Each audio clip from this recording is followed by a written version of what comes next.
Реални попусти или маркетиншки трик со купувачите? Добро познатиот Black Friday веќе 6-та година поред ги полни трговските центри во Македонија. Гужва и турканици пред големите трговски центри за време на црниот петок, познат како Black Friday. Денеска сите брзаат да купат нешто поевтино.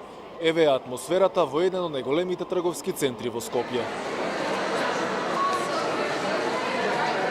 Камерата на Алфа направи обиколка во еден од најголемите трговски центри, каде можеше да се забележи голема еуфорија. Гужва има, но колку граѓаните купуваат и вистински веруваат во попустите, вела дека тие не биле ни приближно како оние во светот. Не се реални. Мислите дека се вештачки? Овие цени треба да бидат пред тоа, па на ова намалено, за нашиот стандард. Една кошула купив пред еден месец, иста цена е сега. Нема ништо поевтино?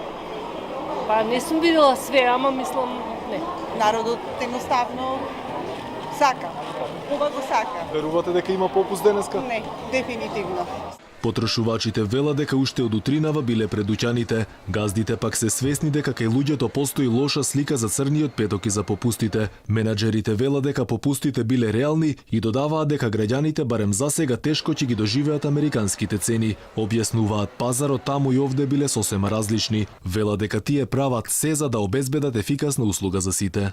Мислам дека го доближуваме на ниво во кое што постои во Европа. Значи ние не се разликуваме од другите држави кои што се и во регионот и во Европа генерално, а пак се разликуваме скрос од америчкиот концепт, односно американскиот концепт кој што го има за Black Friday. Така да мислам дека се повеќе и повеќе се реални. Дека црниот петок во Македонија не е како во останатите светски метрополи, сведочат и снимките каде јасно се гледа како луѓе буквално се тепаат за производ повеќе. Тие пред продавниците чекаат и по неколку денови. Инаку Black Friday потекнува од Америка. Следи по денот на благодарноста со традиција уште од 1952 година.